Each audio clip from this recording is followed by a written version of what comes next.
سورت نور میں اللہ تعالیٰ فرماتے ہیں کوئی حرج نہیں اگر کوئی اندھا یا لنگڑا یا مریض کسی کے گھر سے کھا لے، اور نہ تمہارے اوپر اس میں کوئی مذائقہ ہے کہ اپنے گھروں سے کھاؤ یا اپنے باپ دادا کے گھروں سے یا اپنی ماں نانی کے گھروں سے یا اپنے بھائیوں کے گھروں سے یا اپنی بہنوں کے گھروں سے یا اپنے چاچاؤں کے گھروں سے یا اپنی پھوپھیوں کے گھروں سے یا اپنے ماموں کے گھروں سے یا اپنی خالاؤں کے گھروں سے یا ان گھروں سے جن کی کنجیاں تمہاری سپردگی میں ہوں یا اپنے دوستوں کے گھروں سے، اس میں بھی کوئی حرج نہیں کہ تم لوگ مل کر کھاؤ یا الگ الگ، البتہ جب گھروں میں داخل ہوا کرو اپنے لوگوں کو سلام کیا کرو۔ دعائے خیر اللہ کی طرف سے مقرر فرمائی ہوئی ہے، بڑی بابرکت اور پاکیزہ ہے۔ اس طرح اللہ تعالیٰ تمہارے سامنے آیات بیان کرتا ہے، توقع ہے کہ تم سمجھ بوجھ سے کام لوگے۔ مومن تو اصل میں وہی ہے جو اللہ اور اس کے رسول صلی اللہ علیہ وآلہ وسلم کو دل سے مانے، اور جب کسی اجتماعی کام کے موقع پر رسول اللہ صلی اللہ علیہ وآلہ وسلم کے ساتھ ہو تو اس سے اجازت لیے بغیر نہ جائیں۔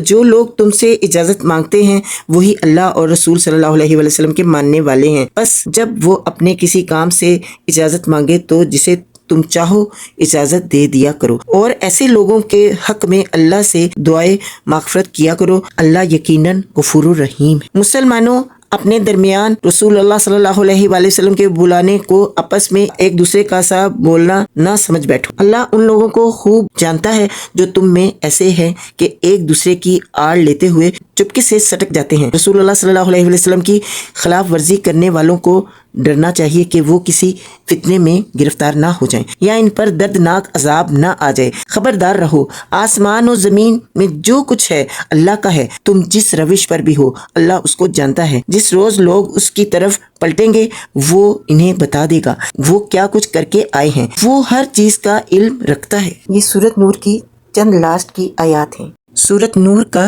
کمپلیٹ اردو ترجمہ اسی چینل میں موجود ہے، جس نے نہیں سنا وہ ضرور سن لیں۔ اللہ تعالی ہم سب کو توفیق عطا فرمائے کہ نبی پاک صلی اللہ علیہ وسلم کی اطاعت کریں اور اللہ کا حکم مانیں۔ انشاءاللہ آمین ثم آمین یا رب العالمین۔